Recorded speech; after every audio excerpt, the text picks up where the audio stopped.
Bonjour à tous et bienvenue sur Chess MI. Alors je vais analyser la partie numéro 47, une attaque Trompowsky que j'ai jouée contre Alfred 2065 sur Lichess. Alors je vais procéder, vous le savez, pour regarder avec vous de la façon suivante. Je vais regarder la qualité selon l'ordinateur de mon jeu, c'est-à-dire l'évaluation tactique en fait de ce que j'ai pu faire en premier. Au cours de la partie et dans le détail.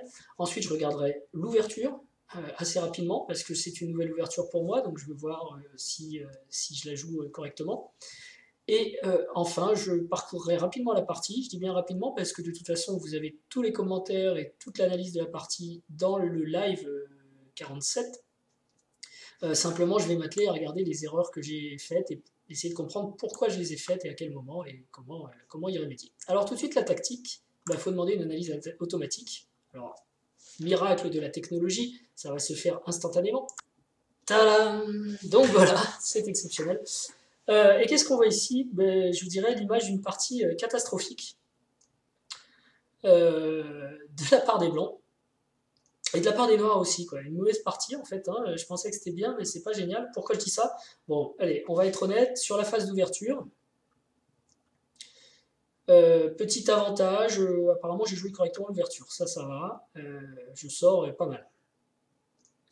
Ensuite, milieu de partie, j'arrive à améliorer, et puis finalement, je perds un avantage qui était quand même important, donc pas terrible. Et en finale, alors là, voilà, j'arrive à prendre l'avantage, largement gagnant, et puis je jette tout par terre sur un coup, c'est comme ça. Et la partie est totalement égale jusqu'à ce que mon adversaire se trompe et me permette à nouveau de gagner. Donc on peut dire que bon, j'ai fait des gaffes, voilà, on en voit une ici, on en voit sans doute une grosse là, des mauvais coups. Mais par contre, ce qui est intéressant quand même, je trouve, c'est qu'à aucun moment je me suis mis en danger mortel. C'est-à-dire que jamais l'avantage passe chez les noirs. Donc c'était toujours au moins nul pour moi, mais j'ai raté plein de gains, donc ça c'est pas bien. Et mon adversaire, lui, il n'a jamais pu passer en dessous. Vous voyez, jamais il y a un trait qui va en dessous pour dire l'évaluation a été à l'avantage des noirs. Alors ça se retranscrit ici. Il y a eu beaucoup de coups, hein. Il y a eu combien? Waouh, je ne vois pas ici comme ça. 61 coups. Donc perte moyenne en centipion 46, c'est pas catastrophique, mais c'est moins bien que d'habitude. 2 gaffes, ça c'est pas bien. 3 erreurs et une imprécision, on va voir ça dans la partie. Mon adversaire a joué à peine plus mal, mais 5 gaffes, ça c'est quand même beaucoup. Voilà. Donc ce que je retiens là de cette analyse, déjà pour mon ouverture, pas trop mal. Milieu de jeu peut mieux faire, finale peut beaucoup mieux faire. Voilà. Allez, on y va maintenant, on regarde dans le détail donc l'ouverture. Attaque Trompowsky, c'est la deuxième ou troisième que je vous propose, je ne sais plus. Ouais, il y a les parties 37. Alors je le dis pour vous, mais je le dis aussi pour moi si je veux les revoir en fait. 37, 41, et avant, non, il n'y avait pas. Donc c'est la troisième avec la partie 37 et 41. Alors ensuite, E6, c'est un coup normal ici, hein, de mon adversaire, et on joue E4, c'est le coup le plus joué. E3, c'est un peu moins joué, mais vous voyez, les statistiques sont à peu près équivalentes. Il n'y a pas grand chose à dire ici, c'est pas de toute façon ici qu'on va faire grosse différence, quoi. E3 et D5 joué par mon adversaire. Pourquoi je ne vois plus le... J'ai perdu la connexion peut-être. E3. Ça c'est marrant. Il y a le... Voilà, merci. E3 et D5 est pas le coup le plus joué. C'est C5 le plus joué. C5 sur lequel je jouerai peut-être autre chose. Je suis embêté là, j'ai une connexion internet qui devient fébrile on dirait. Et ça m'empêche de voir au moment où je veux le regarder avec vous la bibliothèque. Alors, est-ce que ça va mieux se passer? C5. J'aurais sûrement joué C3 en effet. Mais toujours dur d'oreille. Ok, donc en tout cas, il a joué D5 qui est tout à fait jouable. Et là, j'ai joué cavalier D2. Et je me demande si C4, c'est pas plus judicieux. Ok, et un petit tour, j'ai regardé vite fait, j'ai mis sur pause sur mon répertoire d'ouverture. On va prendre que le cavalier D2, c'est bien le coup de mon répertoire, c'est d'ailleurs aussi le premier coup proposé ici dans le book Lichess. Donc c'est plutôt sympa parce que vous allez voir les coups suivants, enfin vous allez voir ou pas, mais les coups suivants sont dans mon répertoire, fou D3 aussi. Donc, alors que j'ai d'énormes problèmes de connexion. Ok, donc on est en tout cas cavalier D2, je crois que je l'ai trouvé sur la partie 41, enfin je l'ai fait dans l'analyse, c'est l'analyse de la partie 37 qui m'a amené à jouer ça. Et fou D3, donc je suis content parce que l'analyse en fait de ces parties m'ont amené à me souvenir de mon répertoire, alors que ce sont des variantes que j'ai pas révisées, que j'ai pas apprises depuis, j'ai créé un petit répertoire, j'ai commencé sur la Trompowsky, vous le savez, pour ceux qui suivent, ça fait très peu de temps. J'ai pas encore pris le temps vraiment d'apprendre des variantes et donc je me suis souvenu des idées grâce à l'analyse. Et si je vous dis ça, c'est pour vous en fait, hein, pour vous montrer le bénéfice d'analyser ses propres parties et d'en parler, etc. Pas seulement de regarder sans formuler. J'ai analysé, j'ai écrit le plan cavalier D2, F4 et donc là je m'en suis souvenu. Sans avoir eu à apprendre la partie. Donc ça c'est plutôt sympa. Par contre à partir de B6, je suis on va dire hors répertoire. D'ailleurs B6, c'est pas le coup le plus joué, loin de là. Hein. C'est pas un coup très joué. Normalement c'est cavalier BD7 qui est le plus joué. Ok. Cavalier BD7 avec probablement F4 aussi à suivre. Et B6 derrière. Donc on est bon. Ça change pas grand chose peut-être. B6. Cavalier F3 est proposé tout de suite. J'ai joué Dame E2. Dame E2, c'est pas le plus joué. Alors C3, bon, ok. Cavalier F3, ok. Je pense que c'est F4 que j'aurais dû jouer. Dame E2, pourquoi pas. On va essayer d'empêcher x6. C'était peut-être x6. F4 doit être jouable aussi. Qu'est-ce qui se passe sur F4? C5 et C3 sans doute. Alors est-ce que c'est bien C5 qui est le plus joué d'ailleurs ici? Non, c'est fou B7. Fou B7. Ah oui, Dame F3, c'est aussi possible. Directement, pour empêcher en fait un cavalier de venir ici. Dame F3. Et du coup, le cavalier va se développer en E2 et je ne sais pas trop où il ressortira. Dame F3, il faut peut-être que je le retienne, mais ça ne m'a pas l'air exceptionnel non plus en termes d'évaluation.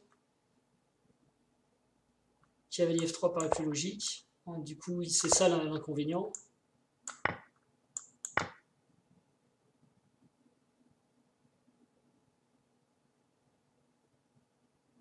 Ok. Bon. Alexandra Kosteniuk a perdu quand même dans cette position avec les noirs. Contre Petit Roc. Mais bon, c'est parfaitement équilibré. Ok. D'ailleurs, à ce propos, il ne faut pas non plus trop s'arracher les cheveux dans l'ouverture, je pense, pour nous amateurs, donc les gens qui sont moins bien classés que moi ou aussi bien classés, je ne sais pas. Quand vous êtes perdu, quand vous n'êtes plus dans ce que vous connaissez par cœur, il faut développer ses pièces, il faut occuper le centre, il ne faut pas se lancer dans des trucs tordus, sauf si l'adversaire fait vraiment une erreur. S'il fait une gaffe qui vous donne une pièce, bon ok, mais aller courir après un pion dans l'ouverture, c'est pas une bonne idée. Il vaut mieux se développer et une fois qu'on est prêt à attaquer, attaquer. Quoi. Enfin, c'est mon conseil. Mais je l'ai déjà lu quelque part. Petit Roc, ok. Bon, a priori, il n'y avait plus beaucoup de parties, ça pouvait être fou B7 aussi. F4, donc c'est mon plan. C5, C3, consolide.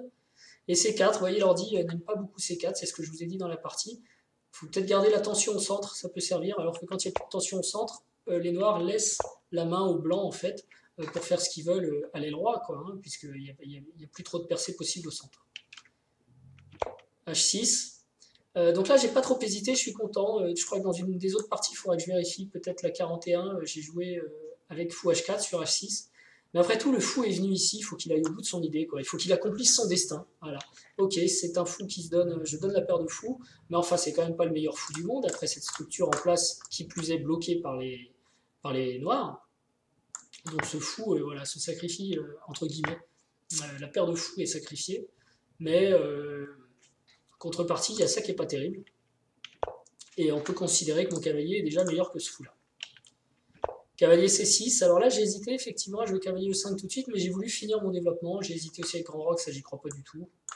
Grand roc, ça doit poser de gros problèmes, voilà. On est obligé de jouer ça, il va faire ça derrière. On n'a pas commencé à attaquer, bon allez, ok, il peut me dire va-t'en, si vous voulez.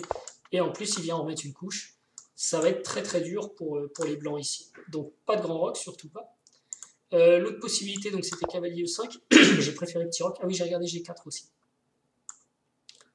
Cavalier prend, pion prend, et fou H4, G3. Bon, ça peut être une interversion, ça revient un peu au même, c'était possible. Mais du coup, pourquoi commencer par un deuxième coup de cavalier, autant roquer. Ce que j'ai regardé aussi, c'était G4, peut-être un peu violent, mais c'était embêtant à cause de ça, en effet. Check. Et là, partie nulle, quoi, on va dire. Hein. On va s'arrêter. Enfin, quoique, à voir encore si je peux échanger mon fou contre ce cavalier, pourquoi pas, mais sinon. Donc, petit roc, ouais, un coup qui est pas mauvais de toute façon, logique. Fou D7, accomplit pas forcément grand chose, fou D7, je suis pas fan. On voit pas ce que veut faire le fou, à part peut-être un recyclage par ici. Mais ça va être dur une fois qu'H6 a été joué, justement, parce qu'il n'y a pas de fou G6, F6, fou G6, vous voyez, ce genre de truc. Parce que la case G6 sera trop faible. Bref. Cavalier E5. Et fou prend E5. Ok. L'ordi préfère B5. Et là, j'avais... oui, alors j'avais aussi ici, je pense, l'idée de jouer E4. L'ordi veut le faire. Mais j'ai pas voulu me jeter sur ce pion. Pourquoi? Bon, alors évidemment, ça, c'est embêtant. Alors, lui, il le voit comme ça. Moi, je pensais dame prend, G6 et cavalier prend. Ça fait un pion de plus, mais attention aux histoires de fou ici. Mais enfin, ça a l'air de bien aller. Et apparemment, il y avait même plus fort que ça. Sur D prend E4, il y avait cavalier prend. Qui veut reprendre ce fou. Alors du coup, c'est la meilleure pièce des noirs pour l'instant. Mais c'est un...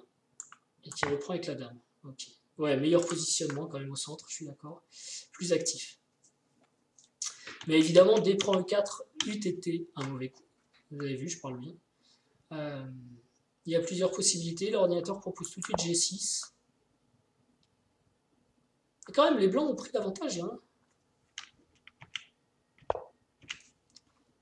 Sur E4, il y a un gros avantage. Et si on défend, essayons en échangeant tout par exemple.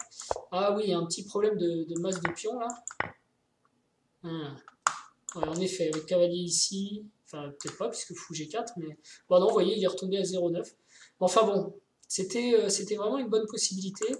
Et 8 égards, je continue à bien parler au conseil que je vous donnais tout à l'heure, j'ai préféré finir mon développement. Alors il est presque fini, remarquez. J'avais deux attaques possibles, j'avais cavalier E5 et E4. Je pense à E4 pour l'avenir, ça sera peut-être un peu mieux. Mais bon, cavalier E5, c'est pas une erreur du tout. Pour l'instant, j'ai pas fait d'erreur d'ailleurs. Fou prend E5, ok, s'il veut. Ici, il y avait plusieurs questions qui se posaient, mais a priori, c'est le bon choix. Et ici, je me trompe, donc. Donc ouais, j'ai regardé des coups comme ça, parce que ça peut être marrant de faire fou là, et puis j'ai vu effectivement cavalier menace la dame, donc je suis obligé de reprendre et j'ai perdu un pion. Ça, il faut voir ce genre de petite tactique. Je l'ai vu. Sinon, l'idée, elle était intéressante, c'était de faire fou prend, et pion prend, on ne peut pas reprendre parce que la dame est en l'air. Mais on peut reprendre avec le fou, donc au final, non, mon calcul ne marchait même pas. Enfin, néanmoins, on aurait enlevé le bon cavalier et gardé que le mauvais fou côté noir. Ok. E5, une erreur. Donc il dit vraiment que c'est une erreur. Il voulait que je prenne. Alors qu'est-ce que ça change de prendre? Ah, on repousse la colonne comme ça. Ok. Et du coup, on a plus de temps. On a gagné un temps. Un temps qu'il utilise à jouer B4, qu'il utilise à jouer. Il ne sait pas ce qu'il va jouer avec d'ailleurs. Dame H5, fou E8, fou G4, fou F7, E prend D5, E prend D5, Dame F5, G6. Il a de la pression avec les blancs, mais pas. C'est pas non plus. Ok, je joue là-dessus. Ça se joue à très peu de choses, il faut être ultra précis. L'ordinateur part là-dedans, franchement, un homme va avoir du mal. Hein. Il n'y a pas plus naturel comme suggestion que. Alors, tour F6, dame prend F6, tour F1, je veux bien, ça c'est très naturel. J'aurais dû jouer ça, ok. Après, pas jouer E5 ici, c'est difficile.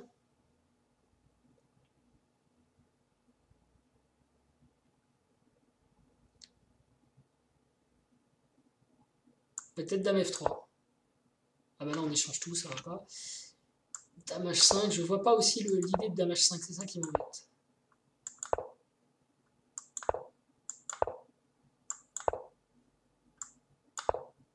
Je vois pas où on est totalement gagnant. Ah ok, on joue sur la case G6, j'ai l'impression que c'est ça. Bah puis maintenant...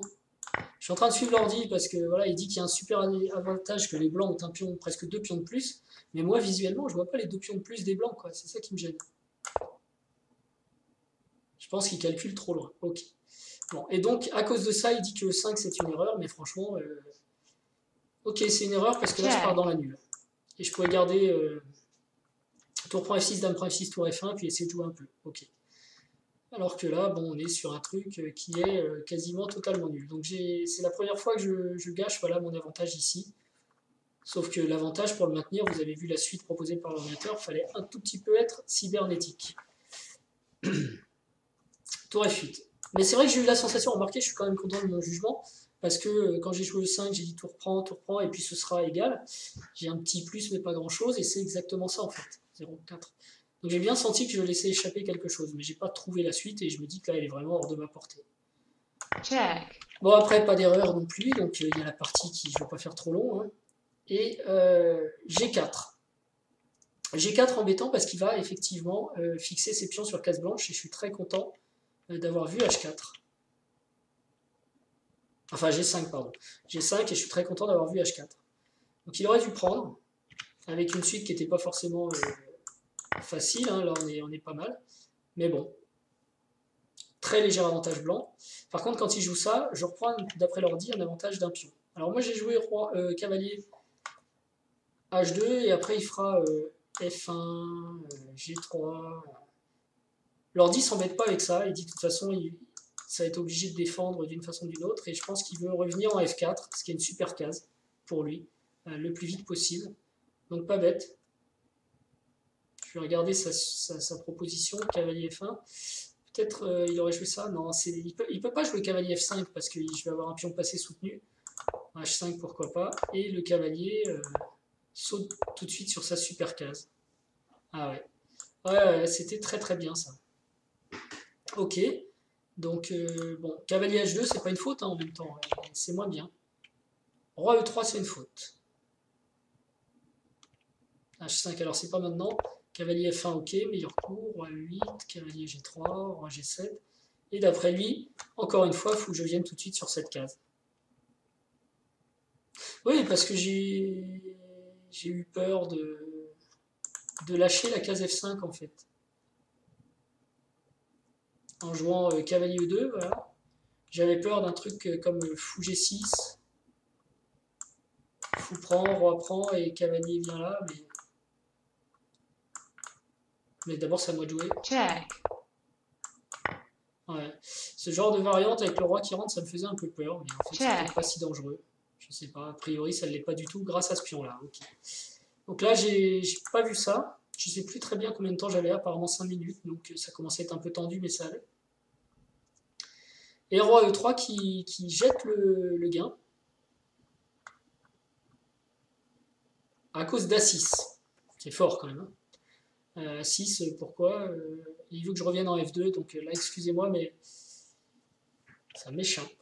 Encore une fois. Donc c'est pour ça que j'ai pas bien joué cette finale. Je comprends pas les finesses qui jouent. Parce que pourquoi je peux pas jouer cavalier E2 maintenant, par exemple.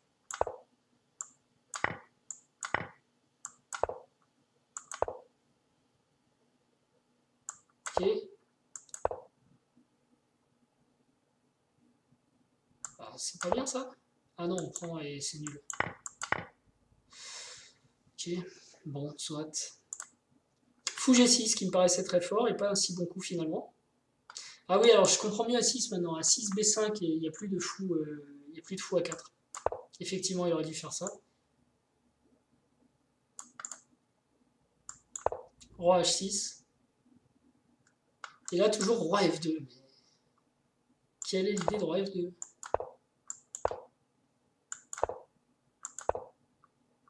C'est de mettre le cavalier en F4 sans avoir un échec. Ok, voilà, ça y est, je comprends aussi roi F2. Donc c'est bien d'analyser parce qu'on comprend ce qu'on ne comprenait pas. Le souci, c'est que j'ai toujours cavalier échec ici qui va forcer l'échange. Et qui d'ailleurs se produit. Mais Check. pour l'instant, c'est une gaffe. C'est pas bien. Il aurait dû jouer fou F7. Check. Alors c'est une gaffe. Check. Parce qu'effectivement, j'arrive normalement dans une bonne finale. Donc il me dit F4, grosse gaffe. J'aurais dû jouer G3.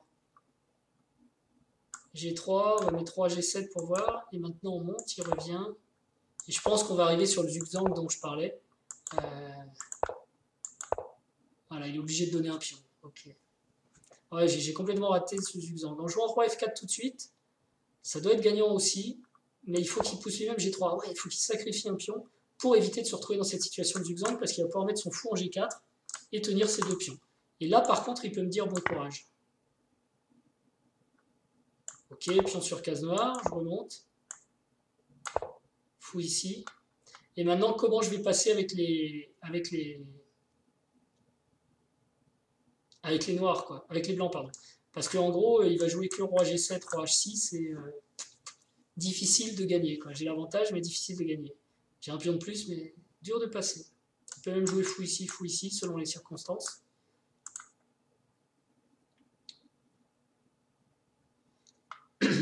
Ok, donc ça, je l'avais pas vu sur roi F4. Il fallait absolument interdire G4 en jouant G3, et c'était gagnant. Bon, comme mon adversaire a à peu près le même niveau que moi, il l'a pas vu non plus, et maintenant je peux le jouer. Ok. Roi H6, fou E8, je pensais que c'était un bon coup. Fou G6. Oh, il aurait fallu que je revienne du coup. C'est vrai que fou E8, c'était pas terrible. Roi H6. Bon, quoi qu'il dit que ça va. C'est fou B1 qui est pas terrible. Fou B1 et fou F7, c'est le bon coup, donc tout va bien. Fou F5, et c'est là que je joue cette bêtise B3, ça je m'en souviens. Donc on est là, on va reglisser d'un gros avantage, on va glisser doucement. Alors que je n'avais qu'à jouer à 3, c'était d'une simplicité, mais déconcertante, parce que le roi ne rentre pas. Donc pourquoi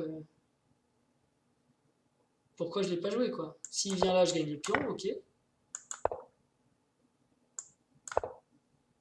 Résultat des courses, je suis content. Ouais, B3, idiotie. Donc du coup, il y a gros contre-jeu côté noir, je suis obligé de reprendre. A5. Fou E8, ok. En fait, l'idée de fou E8, c'est aussi de jouer B4. Voire C4. Ça peut être intéressant, C4, mais malheureusement, voilà, ça c'est le bon coup. Fou C2.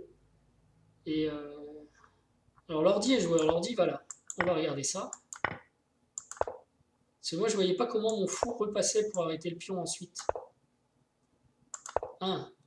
Il n'a pas besoin de repasser. C'est moi qui gagne. Bah, c'est moi qui gagne, ça se discute. Voilà.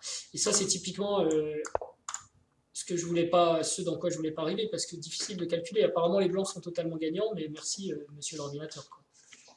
Quand je suis ici, moi, je ne vois pas forcément fouet. Enfin, ici, c'est là que je dois choisir mon coup. Deux dames sur l'échiquier, ok, mais qui gagne, trop difficile à calculer. Donc j'avais vu ça. Et effectivement, B5. Bon, roi G6 c'est peut-être mieux. En fait, B5, il n'y a pas d'urgence pour lui. Mon fou est. Comme je le disais dans la partie, à ce moment-là, c'est à mon tour d'être en zigzag. Bon, j'ai encore l'avantage, a priori. Mais il peut d'abord améliorer ses pièces avant de provoquer quelque chose, quoi.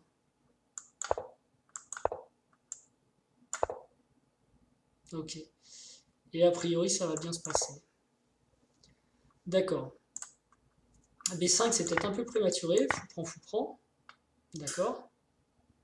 Je suis où là? Ouais. Et roi E3, un petit peu obligatoire, attention, hein, parce que sinon, si je joue autre chose, genre fou ici, alors là, c'est les noirs qui gagnent d'un seul coup. Je peux plus arrêter le pion, il faut que je donne le fou, en effet. Et j'ai plus le temps de faire la dame comme tout à l'heure, parce que vous voyez, dame, pion ici, et il va tout de suite rentrer avec des échecs, m'empêcher de vivre, me faire des méchancetés. Là, par exemple, il menace mat avec roi G7. Non? Ouais. Donc il faut faire un cavalier, parce que si vous faites une dame, c'est mat. Check. Intéressant. Un exemple de sous-promotion en partie, c'est rare. Mais bon, c'est Check. totalement perdu. Donc roi E3, un coup important à voir. Il faut rester dans le carré de ce pion pour l'arrêter à temps. Parce que le fou peut absolument pas l'arrêter. Il joue à 4, alors apparemment c'est une grosse gaffe. Il aurait dû jouer roi G7.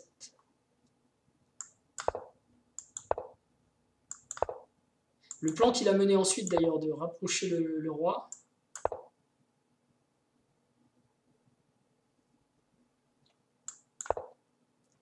Attention, je risque de venir ici. Ouais, ça reste avantage blanc parce que mon roi... Mais je vais pas pouvoir passer, je pense que ça doit être nul. Globalement, s'il joue bien, ça doit être nul. Mais j'ai peut-être des possibilités de percer quand même. Mais l'idée de roi G7, enfin le roi qui se recycle, vous voyez, parce qu'il était mal placé, c'est aussi que j'ai plus de percée, je peux plus sacrifier tous mes pions pour faire gagner celui-ci. Il y a le roi qui est sur le chemin. Donc, A4, il y avait mieux. Roi D2, A3, roi C1 et roi G6, ça c'est pas mal joué, mais bon, on pouvait aussi faire ça. Ce qu'il y a, c'est que mon roi sera en place pour arrêter le pion. Et c'est curieux qu'il ne pense pas à venir jusqu'ici, peut-être pour sacrifier, et ensuite faire poum, poum, poum, poum. Le truc, c'est qu'il il peut pas, parce que là, maintenant, mon fou est libre d'aller attaquer ce pion. Donc il faut qu'il vienne le redéfendre, et je vais attaquer là-haut, et gros problème pour les blancs quand même. Pour les noirs, pardon. Je pense que c'était bien de jouer roi G6. Check. Échec. Et là, roi F5, il se lance. Il aurait dû revenir pour peut-être... alors, c'est pas nul, hein. Mais c'est avantage blanc. Ouais, je vais gagner quand même. Hein, plus 3. Ouais, donc de toute façon, il est mal. Roi F5, c'est pour essayer... Je pense qu'il a vu qu'il pouvait faire roi prend C3 et ensuite pousser A2. Et il s'est dit, avec ce plan, je gagne, puisque les blancs ne peuvent plus accéder à la case B2 quand je pousse A2. Le truc, c'est que moi, j'ai vu que quand il prend en C3, je peux encore venir en B1. Et là, A2, je vais en A1. Donc j'arrête quand même le pion. Et pendant qu'il va chercher ses pions, je grignote cela. Donc c'était a priori un bon calcul de ma part. On va prendre, sauf ici, j'aurais pas dû prendre en G4. J'aurais dû l'éloigner pour l'empêcher. On l'a vu d'ailleurs, c'est presque nul. L'empêcher de... Ah bah oui, je le vois tout de suite. En plus, c'est facile. Mon Dieu, j'ai raté ça. Combien de temps j'avais? 2 minutes, 3 minutes. J'aurais pas dû le rater. Effectivement, je peux l'empêcher ici de prendre. Donc il va venir de l'autre côté, par exemple. Mais là, il n'arrête plus mon pion. Ce pion est inarrêtable. Ça, c'est pas normal. Je suis pas content de ne pas l'avoir vu. Parce que c'était simple. Pion inarrêtable. Et surtout, même s'il vient par là pour essayer toujours ces petites histoires, ben je m'en moque, quoi. Il peut pas passer. Là, l'idée, c'est de faire échec et de prendre là. Mais j'avance. Check.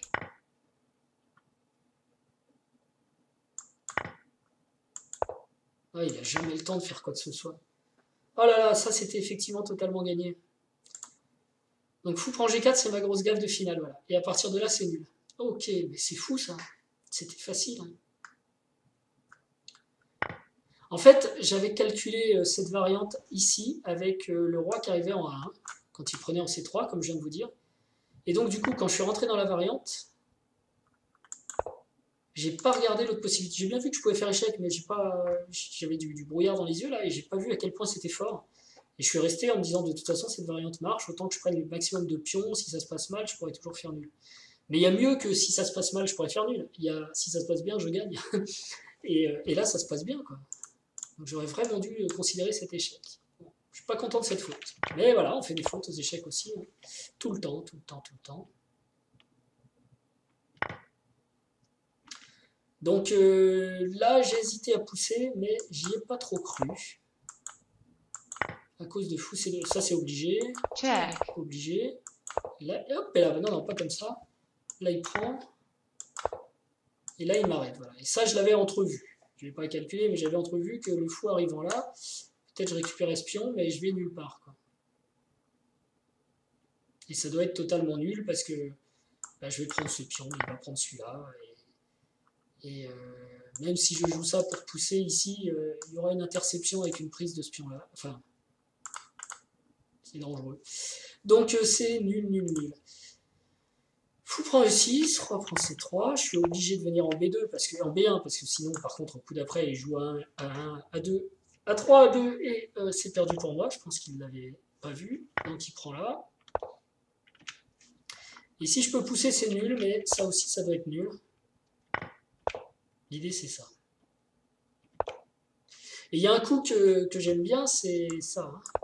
Échec. Check. Ah, au secours. Fou prend. On va prendre. Dame. Donc, pas trop possible de jouer fou C2. Par contre, fou D3, ça va bien. On intercepte ce pion. Et là, on est nul pendant longtemps. Enfin, je veux dire, c'est parti nul pendant longtemps. Check. Alors, je prends soin d'avancer mes pions sur case noire. Parce que si je les avance sur case blanche, j'ai peur de coups comme ça, quoi. Par exemple, attendez. Check. Que j'explique. Bon, là, je peux case noire parce que c'est avec le... Non, je veux dire, si je les avais avancés sur case blanche, voilà, comme ça, par exemple, alors le roi vient là, et hop, je peux plus progresser. C'est bloqué. Et là, je vais pas être forcément très bien. Donc, je les avance sur case noire pour contrôler les cases noires et empêcher le roi de venir se caler sur case noire, évidemment. Et donc, les pions défendent les cases noires et mon fou défend les cases blanches. C'est comme ça que j'arrive à les avancer. Check. Voilà. Et là, moment critique, hein, attention à pas jouer échec. Check. Quoique, ça passe encore. Bon, non, il aurait pu. Parce que je disais, s'il bouge pas son fou, c'est échec et mat, mais en même temps, il est obligé de bouger son fou, en fait. Même s'il veut pas. Donc, il revient en B3. Ici, je fais roi C1, roi B1 pour gagner un peu de temps, parce que je suis en train de calculer la manœuvre avec le fou F7. Tout est toujours nul ici. Et fou B5. Donc, petit risque, fou B5, fou B3. Fou E8. Et donc là, il a qu'un seul coup, c'est fou G8. Tous les autres coups sont mauvais. Ça, par exemple, ça perd aussi. Ouais. Donc il n'y a que fou G8 qui va lui dire si tu viens en F7. Et je vais bloquer ton roi. Ton roi peut pas. Ouais. Ton roi peut pas tout attaquer. A7. Fou prend, pion prend, roi prend. Je ne materai plus, c'est nul. Ok. Au lieu de ça, il joue D3. Et malheureusement, il se fait couper le fou. Et le problème de ça, c'est que quand fou prend, pion prend, le roi peut pas venir ici, donc on va faire dame. Petit problème. Bon, c'est pas si mal joué, j'ai quand même fait des gaffes sur lesquelles je m'en veux un peu. Bon là, non, clairement, oui, tour F6, je suis d'accord, c'est un meilleur coup. Mais ouais, je dois jouer tour F6. Au moins, je gagne un temps. On est dans la même position, mais j'ai gagné un temps. Mais après, je vois pas la suite dame H5, ça non. Gaffe, gaffe, gaffe. Ah bah, il n'y a que deux gaffes en fait. Roi F4. Difficile à voir, mais c'est vrai qu'on pouvait penser que fou G4 tenait. Donc à la limite, je devais jouer G3, ok, ça faudra que j'y pense. Je joue pas souvent ce genre de finale, donc enfin en tout cas moi dans les parties que je vous ai proposées. Donc il y a des petits réflexes à avoir comme ça. Enlever toute liberté au fou, c'est le principe de base. Après on voit dans le détail. Et autre gaffe, fou prend G4. Ouais. Et là inexcusable. Franchement une gaffe inexcusable. Fou G6, 1-0, on arrête tout. Voilà. Donc B3 était mauvais, mais pas si catastrophique. Je pense que B3, je pouvais aussi gagner avec roi E3. Mais effectivement, je n'ai qu'à bouger mon roi. Il va être obligé de me donner ses pions. Il est en zugzwang, même s'il s'amuse à faire ce qu'il veut d'ailleurs de l'autre côté. Voilà, s'il veut. J'ai le temps, il n'y a pas de problème. Et d'ailleurs, j'ai n'importe quand fou E8 aussi. Je peux bloquer d'abord. Donc c'était totalement gagné à ce stade et je ne l'ai pas vu. Ok, bah écoutez, cette analyse était un peu longue, mais la partie était longue aussi. Globalement, une partie intéressante en tout cas. Ici, il est passé beaucoup de choses. Trompowski rigolote. Trompowski gagnait, c'est toujours ça. Hein, une victoire, ça se prend, quelle que soit la méthode. Et c'est comme ça les joueurs d'échecs, ça prend. Y a pas, voilà. Quand je fais des gaffes, je me fais tout de suite atomiser. Donc quand il y a des gaffes qui traînent, je les prends aussi. Voilà, c'était une partie. Voilà. Alors évidemment, quand on voit l'analyse après, on dit oh là là, la gaffe, c'est pas possible et tout. Mais bon, c'est toujours pareil. Sachez qu'après une heure de. Parce que là, quand mon adversaire ici ne joue pas fou G8, D'abord, il faut voir Fuji 8, d'accord. Là, c'est facile parce qu'il y a une flèche de l'ordinateur, si vous voulez, mais quand vous êtes en partie, il n'y a pas de flèche de l'ordinateur, hein, il ne se passe rien, on ne vous dit rien. Et bah voilà, ça arrive, ça fait 1 heure qu'on réfléchit, le temps commence à être limité, il était aussi tombé à 2 minutes, lui, donc ça fait partie du jeu, c'est exactement ça les échecs. Les hommes font des erreurs et il faut essayer de punir les erreurs de l'adversaire et en faire le moins possible soi-même. J'espère que ça vous aura plu. Je vous dis merci, abonnez-vous. Je suis très content de voir qu'il y a un nombre d'abonnés qui monte et ça m'encourage à continuer. Vous avez vu, vous abonnez en ce moment. J'essaie de faire une vidéo par jour. Pendant la semaine, le week-end, je passe à autre chose quand même, je m'amuse autrement. Donc, je mets régulièrement ces vidéos, enfin tous les jours, j'essaye vraiment de vous en poster une par jour, minimum. Avec l'analyse, ça fait souvent 2. Donc ça, c'est parce que vous vous abonnez, ça me fait plaisir. Abonnez et commentaires ou pouce bleu aussi, les likes, c'est important, une petite baisse de likes en ce moment. Ou alors s'il y a quelque chose que vous aimez moins qu'avant, bah, dites-le moi. Ou alors c'est juste parce que vous cliquez plus sur like, parce que vous l'avez tellement fait que vous avez mal au pouce. Et dans tous les cas, je vous remercie pour votre fidélité, pour le fait de suivre la chaîne et aussi pour les challenges que je reçois maintenant. Je ne peux pas tous les honorer, mais je suis content de jouer contre vous. Allez, c'était une longue conclusion. Au revoir et à bientôt.